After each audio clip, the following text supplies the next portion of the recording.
Good day guys and welcome to another episode of Riding in Tandem.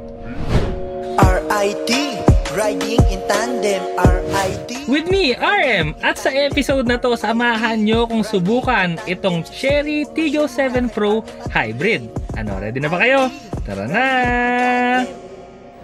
Kung naghahanap kayo ng crossover na sobrang komportable lang at napakahayahay, napakadaling gamitin pang araw-araw, nako, kailangan nyong makita itong video na to.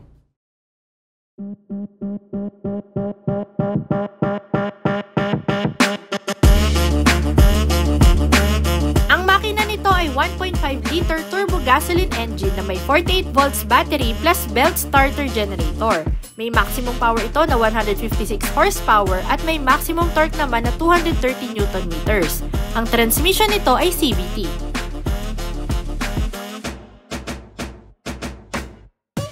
Visit our website, rit-ridingintandem.com para sa mga articles, price list, at loan calculator para malaman mo ang down payment at monthly amortization ng sasakyan na gusto mo.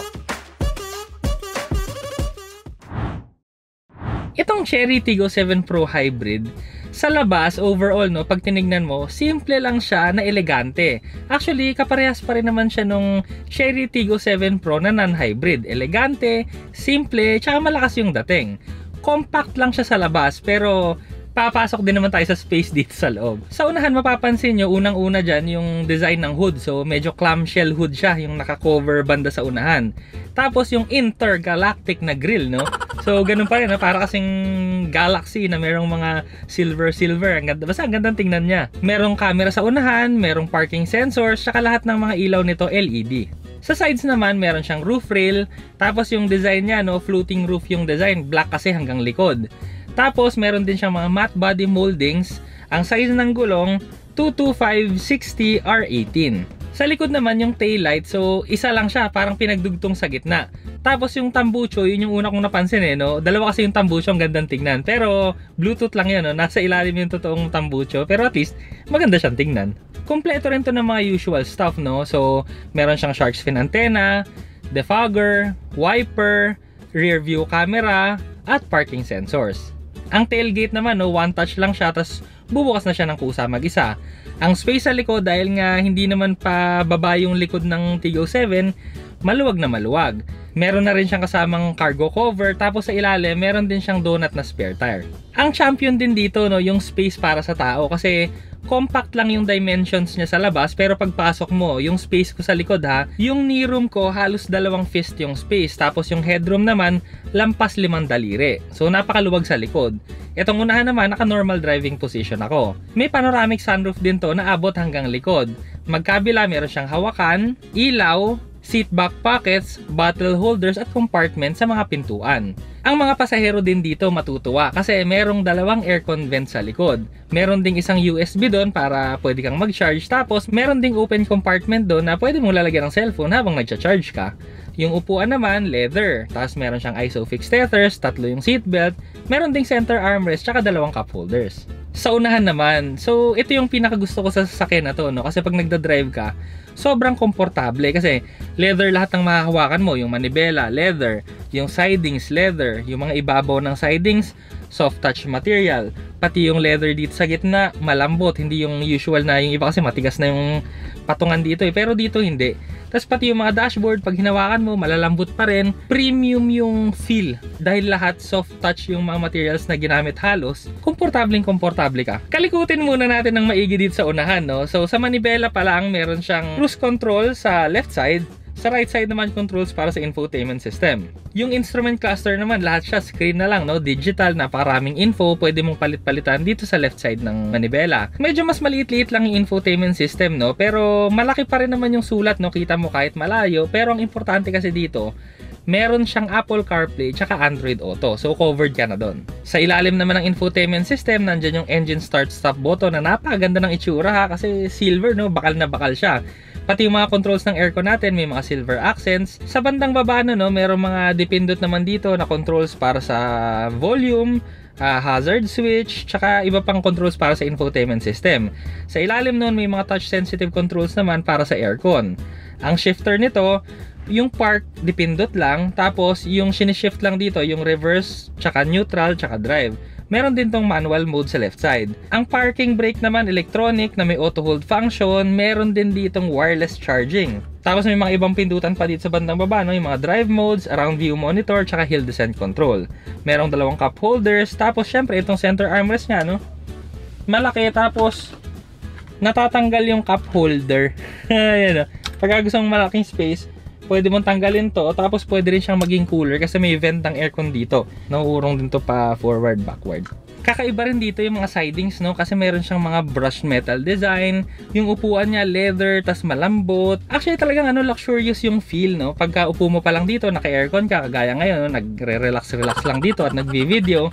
Pero kamusta naman kayang i-drive? So tara na, drive naman tayo. Kalalabas lang natin ang subdivision namin, no? Ang masasabi ko lang sa steering, napakadali niyang dalhin sa loob ng subdivision kahit liko ka ng liko. Kasi malambot siya, pero may feel pa rin, ha? Hindi sobrang lambot, may feel pa rin. Sa akin kasi yung feel nga nito yung gustong gusto ko, no? Kasi nakita nyo naman, diba? Ito yung sinasabi ko kanina, mga leather, ang lalambot lahat. Diba? Parang premium na premium yung feel, pero yung price kasi nito hindi naman masyadong premium.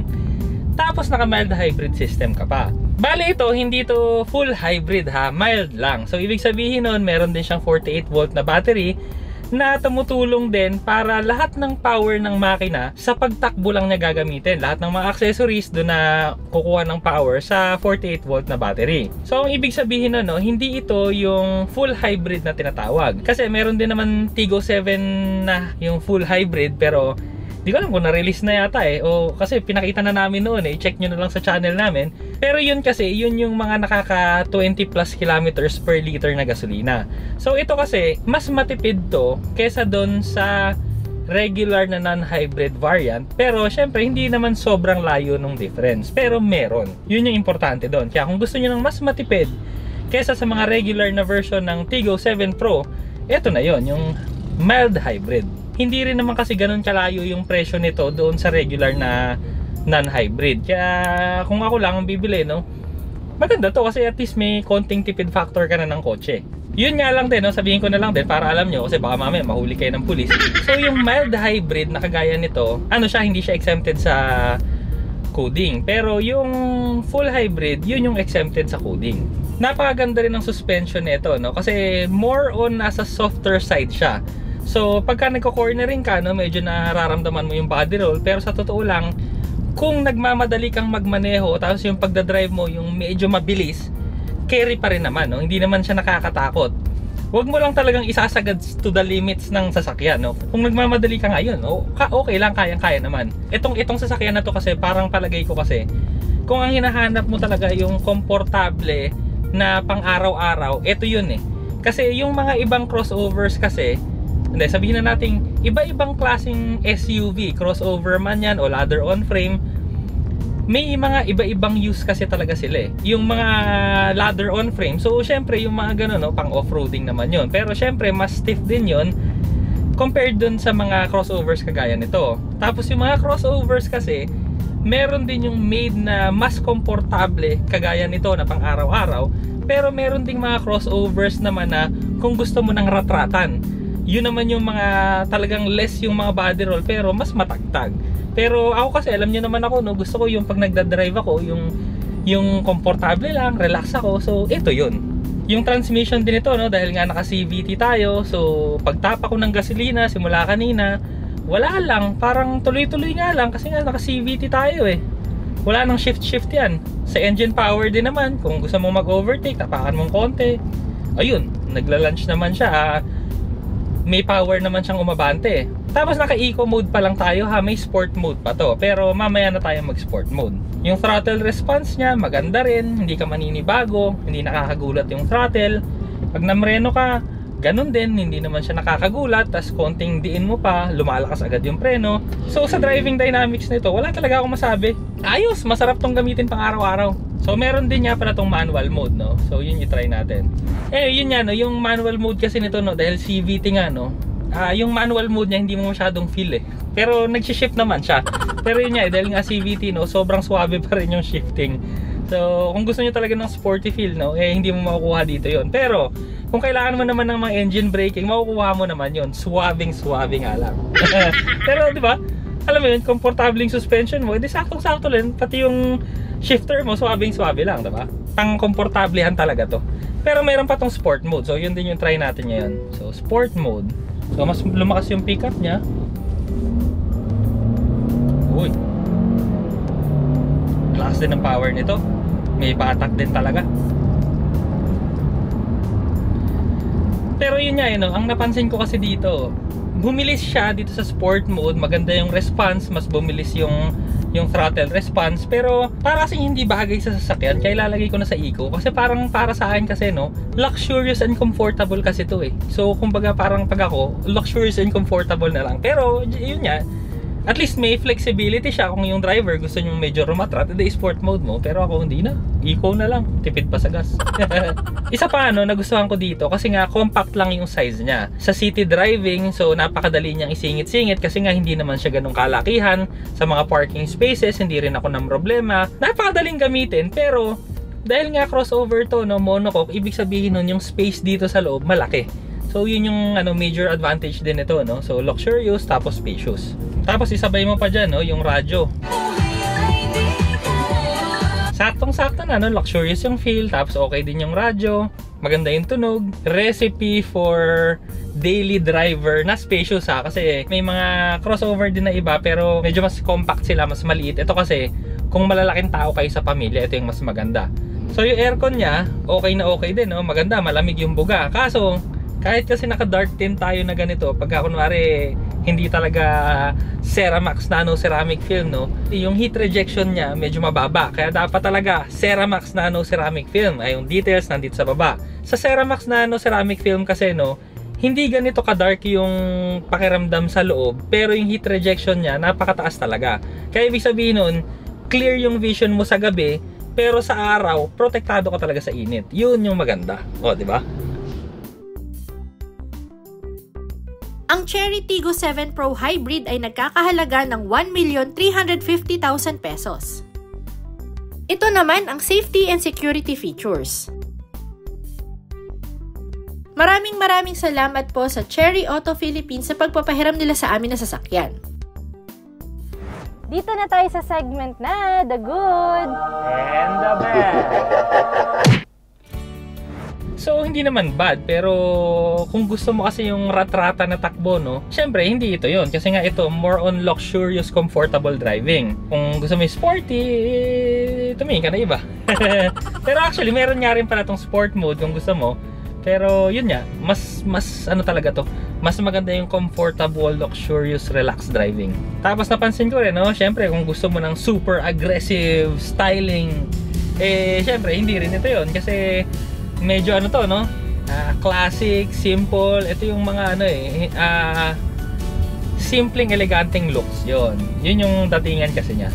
Sa good naman, gustong-gusto ko dito yung komportable nga akong nagdadrive, Swabing-swabe lang.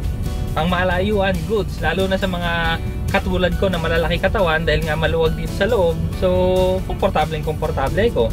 Okay na okay din sa akin yung power, Kung kailangan mo naman, meron naman kasi siyang sport mode.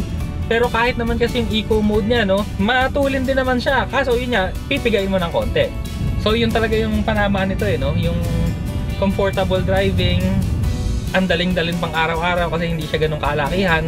Tapos yung mild hybrid system nga na kahit pa paano makakatipid ka ng konting gasolina. So kung yun yung hanap mo, edi saktong-sakto to. Ang verdict ko, kung gusto nyo talaga ng spacious at 4 lang naman kayong sumasakay o 5 na medyo malalaki yung katawan nyo, hindi kayo magkasya sa medyo maliliit na kotse, saktong-sakto to, itry nyo, sobrang comfortable, may tulin pa rin, at medyo may konting tipid gasolina factor. So kung yun yung hanap nyo, punta na lang kayo sa pinakamalapit na Chery sa inyo at mag-test drive kayo nito. Ma-feel nyo naman agad Pag nag-drive kayo, ma-feel nyo talaga iba yung comfort levels. Medyo luxurious talaga yung feel. So yun na lang.